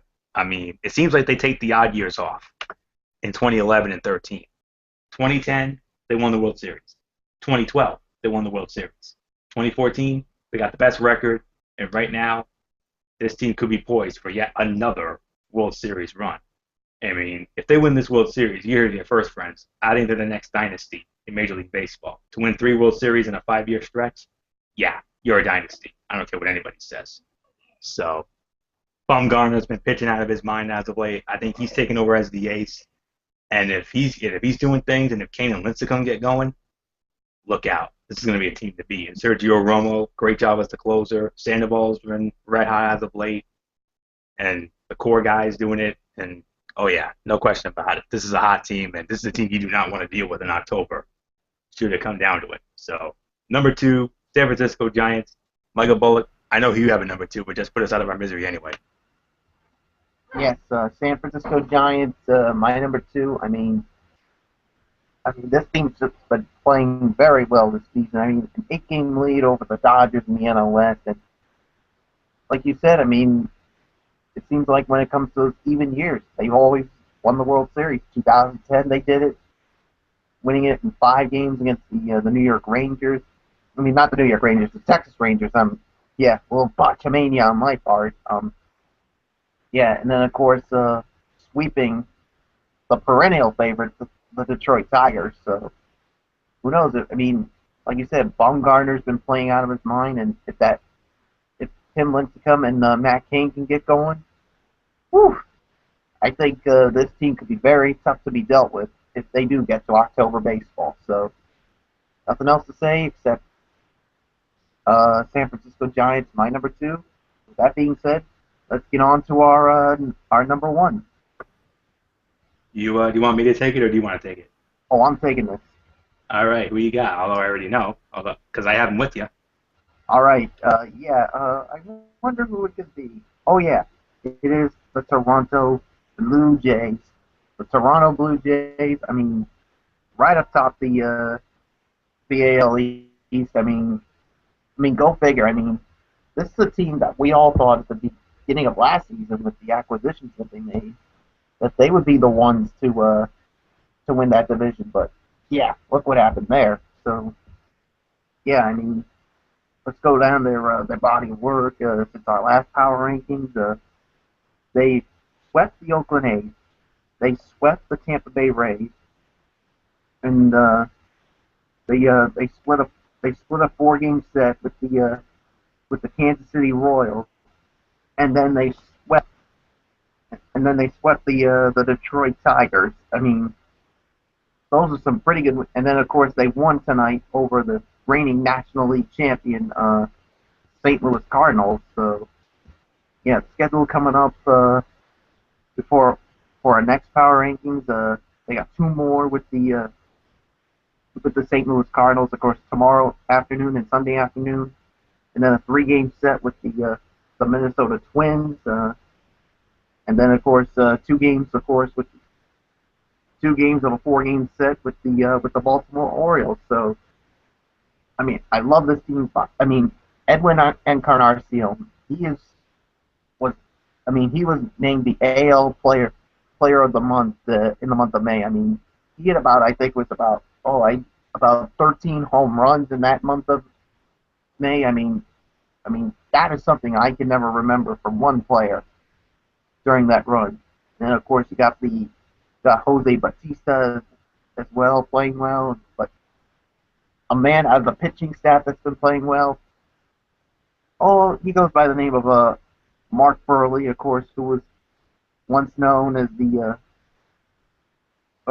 for throwing a no-hitter, of course, along with the Chicago White Sox, and of course he's got a record of 10-1 with a 2.10 ERA and with 46 strikeouts. I mean, he's been playing very well, and of course their closer Casey Janssen. So yeah, so definitely been one of the hottest teams in baseball, and could they win that division?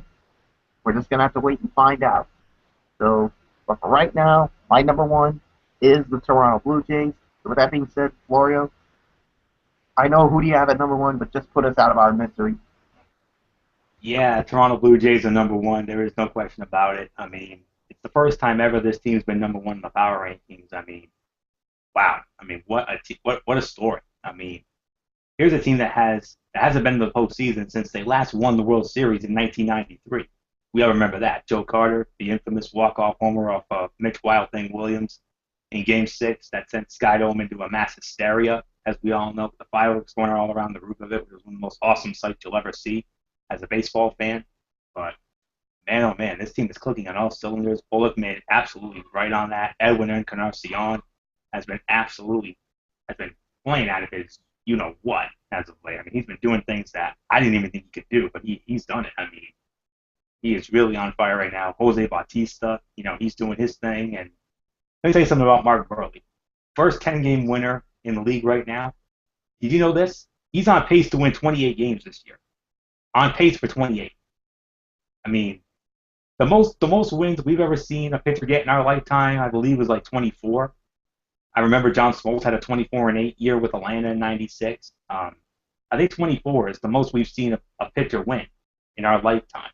I mean, I remember back in the day, there were pitchers that were winning 30-plus games, maybe even 40 back in the old school days, back in like the early 1900s and whatnot, and in like the 60s and 70s. I mean, I remember there was a guy named Mickey Lolich for the Detroit Tigers who won 31 games in 1968. 31-6 was his record, and astronomical. I mean, for Mark Burley to be on pace for 28, I mean, that's amazing. That would be the most that I believe both of us have seen in our lifetime. I mean, I've seen some pitchers win 24. Like I said, Smoltz 96 for Atlanta. I remember Justin Verlander won 24 a few years back, and Pedro Martinez had 23. Had 23 in '99. Bullock. I remember that very well. That dominant year he had in '99, he was 23-4, and the Sox had that great year in '99. Unfortunately, losing to my Yankees in the league championship series, as you know, and I gave you a lot of flack for that back in the day, but I'm not going to do that now because that was 15 years ago. I'm going to let that one go. So, yes. Point is, Toronto's been absolutely on fire, and now they're living up to the hype. I mean, why couldn't they have done this last year? Make us look like geniuses. Instead, they made us look like a bunch of idiots. But the thing is, Michael Bullock certainly didn't mind because it was his team that not only won the division, but they won the pennant, and then they went on to win the World Series. So, but the Toronto Blue Jays, a great story. 1993, last time they were in the postseason, and if they keep doing what they're doing, we could actually see them in October. How great would that be? I mean, that would be a great story, no doubt about it. I mean, they're the only Canadian team left in Major League Baseball. Of course, with the Montreal Expos, becoming the Washington Nationals, about 10 years or so ago. So I am sad about that. I wish they had another. I wish they would bring back the Montreal Expos. I'd be a very happy man if they did that. So, but the point is, Toronto's number one. Burley's the best pitcher. He's definitely on pace for a Cy Young Award if he keeps doing what he's doing. Although my guy Tanaka, I still have him in the mix for Cy Young as well. Of course, Yu Darvish in Texas as well. But Encarnacion, Bautista, the rest of that lineup, 1 through 9, absolutely amazing. So, no question about it. Number one team, it is the Toronto Blue Jays. No ifs, ands, or buts about it. 6-game winning streak, 8-2 in their last 10, 38-24 record. Big leading art in the AL East against, I believe, which is over my Yanks, about 5 or 6 games. Yeah, no doubt about it. So with that said, that's going to do it for this edition of Strictly Sports. I know it's a short show tonight, but we appreciate you tuning in as always. So I'm going to have Michael Bullock lead up with the shout-outs, and Bullock, you take the shout-outs, and then when you're done, toss it back up to me, and I'll set the table for the next couple of weeks. And also, be sure to share your big announcement. Big announcement phenom here, friends. All right, will do. So that, yeah. With that being said, I'll do my big announcement for last, if you don't mind.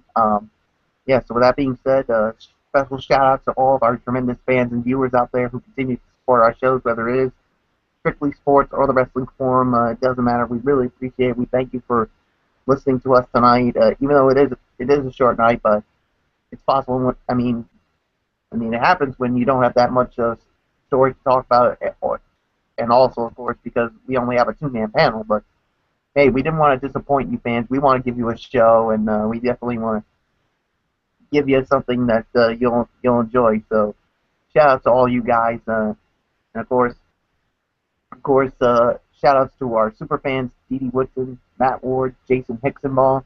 Shout outs to our friends from our high school days. Of course, leading off with Derek Ferreira, the grand poobah of our show.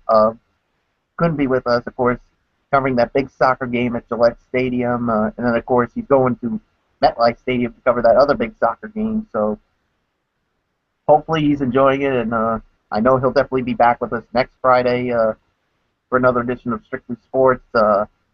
because he won't be with us Monday night on the Wrestling Forum because he is covering that. So hopefully you're enjoying yourself, Derek. And of course to Michael Fletcher, who couldn't be with us because of work commitments. I mean, it's not the same. I mean, the show's really good when it's all four of us, but it's not the same when neither one of us is on the show. So shout out to those two, and of course shout out to our other friends from our high school days, including Tom Souza, Eric Carrier, Robbie Parsons, Al Brederson, and Jimmy Alden, and of course shout outs to of course our news personalities, of course Jenny Dell from Nesson, of course. I mean, it's sad that she's going to be leaving, but the more words of Bill Belichick, it is what it is. So, and of course, our local personalities, Ken Bell from ABC6, and of course, Frank Arpano and Joe Chiata from NBC10, Yanni Caracas and Mark Dondero and Patrick Little from Channel 12. Yes, and of course, our friends from the Road Show, of course, the former co-host Mary Larson and Megan Mooney, and of course to the current host of the Road Show, of course, Mr. Fun and Excitement Will Gilbert, and of course Brendan Kirby. Of course, it's been the two-man show this week on the Road Show because, well, a certain someone was on vacation, which I'll get to momentarily, and great job by both of them, and of course to Michaela Johnson, who of course was on vacation this week. She'll be back on, of course, on Monday. So, and of course also to our favorite, of course, State of Sorrel, and yes, finally, I guess I am going to drop a big announcement here. Yes, this is a big announcement, Mike Bullock. I won't be on Strictly Sports the next couple of weeks, and of course on the June 16th edition of the Wrestling Forum because, well, there's a show on OSN called Special Olympics Rhode Island Magazine. They picked 3 athletes from the show to get picked to go to New Jersey to cover the Special Olympics USA Games in New Jersey, and it just so happens I'm one of them that got picked to go cover the games. So I will be in New Jersey for the next week. I mean, I'll be leaving next Saturday, June 14th at around 8 a.m. to go to New Jersey. So yes, I will be covering the USA Games and maybe get some interviews for the show. And yes, it's WWE is a partner of the USA Games. Maybe it's possible I could get some interviews with some superstars if there are any that are there. So yeah, so I won't be on the show. So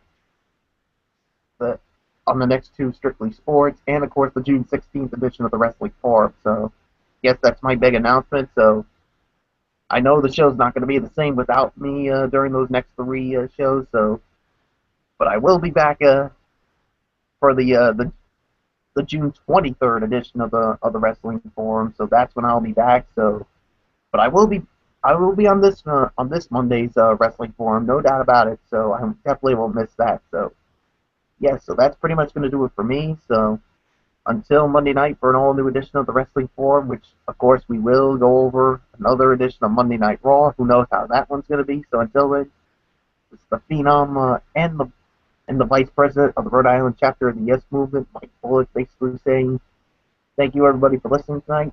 Thumbs up. Talk to you later. Yeah, throw it up 4-4 style.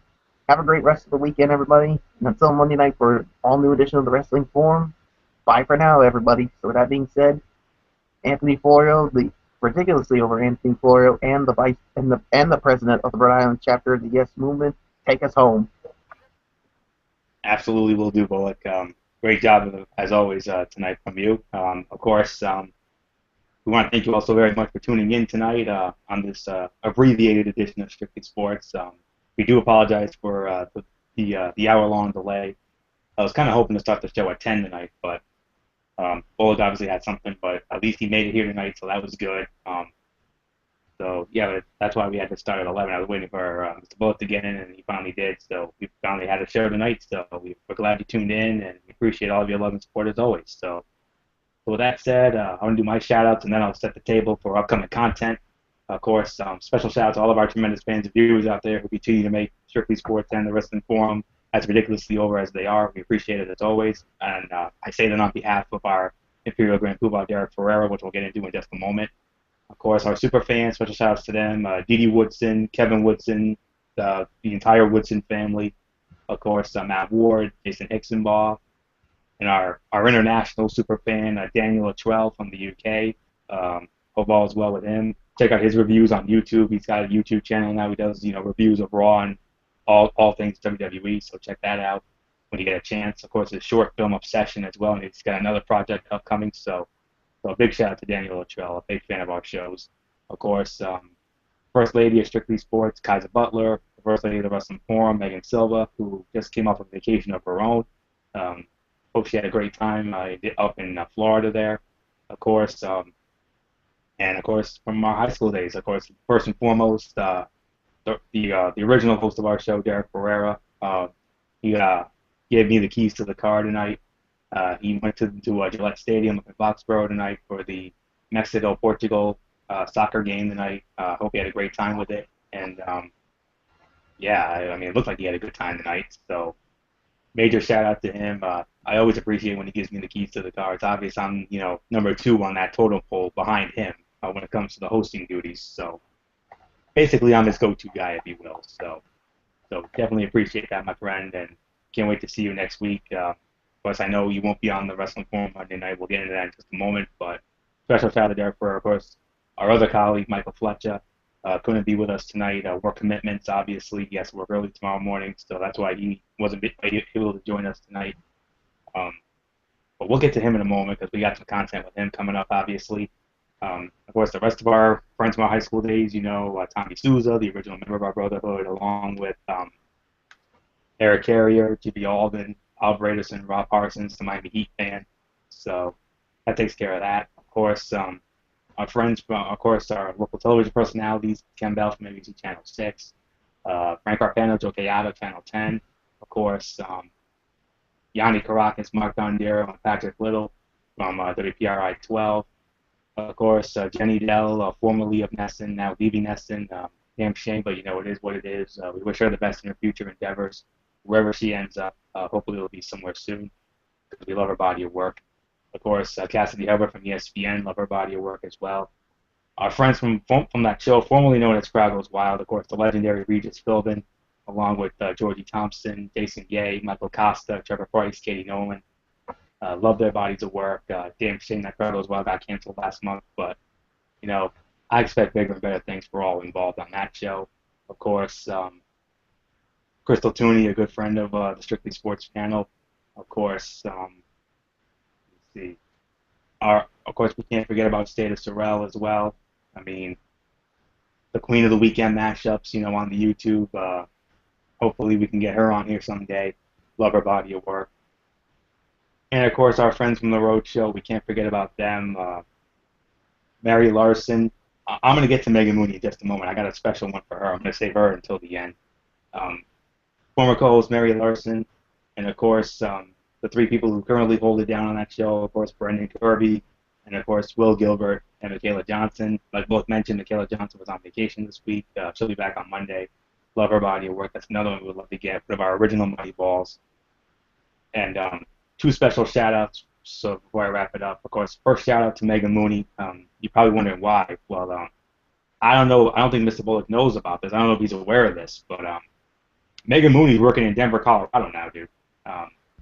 You got a job in Denver, Colorado? Oh, you did know about that. Okay. Yes. Megan Mooney's no longer here in Rhode Island. She got a new job up in Denver, Colorado, a new gig. I heard about it. So we definitely we're very happy for her. We appreciate it. We appreciate her love and support. I follow her on Facebook and Twitter, and we on behalf of all of us here at Strictly Sports, we wish you nothing but the best in your new endeavor there, Meg. We love you. Your body work was great, and we miss you here on the Road Show. But hey, you got bigger and better things, my friend. So good job for you. And of course, last but certainly not least, you know where I gotta go with this. My number 1 girl, Lindsay McCormick. You know her. I mean, I've been having a lot of chats with her on the Twitter as of late. Yeah, I agree with you, Bullock. As far as Megan Mooney goes, sad that she's no longer here. I agree. But getting back to my number 1 girl, Lindsay McCormick. I mean, huge sports fan, as you know. She has this radio show on Los Angeles on this thing called LA Talk Live called The Radio Show. No show last night. I think it's a bi-weekly show. I think that's what it's going to be. I think it's an every other week show, but I'm sure she'll have a show. She said that she was going to be back next week, so that's all I can say on that. It's a great show. You got to check it out. It's called The Radio Show. It's on LA Talk Live Radio. I mean, she's awesome on that show, and I really hope she gets on TV because I'm telling you, I mean, this girl knows her stuff. I mean, she is our number one money ball as far as guests on this show goes. I mean, if we ever get this beautiful young lady on our show, I'm telling you, this show is going to be the greatest Strictly Sports show of all time. Coming off the 1 year anniversary of the greatest Strictly Sports show of all time. I mean, who could ever forget what we did a year ago tonight, where me, Mr. Bullock, and Derek Ferreira, when we celebrated the Boston Bruins going to the Stanley Cup Finals. I mean, the greatest moment in the history of Strictly Sports. It's something I'll never forget, and I know we'll all never forget. But let me say it like this: that is until, remember, next week, June 13th. That's a Friday night. There's a Game 5 in the Stanley Cup Finals. God forbid if the New York Rangers go into that game up 3-1 and they end up, God forbid, winning it on that night. You think that celebration was big? Just wait until that show. Although it'll be a damn shame that because we won't have Mr. Bullock with us, but still, I mean, that's a big moment for you, Mr. Bullock. Very happy for you. Uh, and hopefully, when you return, you'll share your experiences with that. I'm sure Derek will want you to share your experiences as part of our Yes, quote I unquote. will.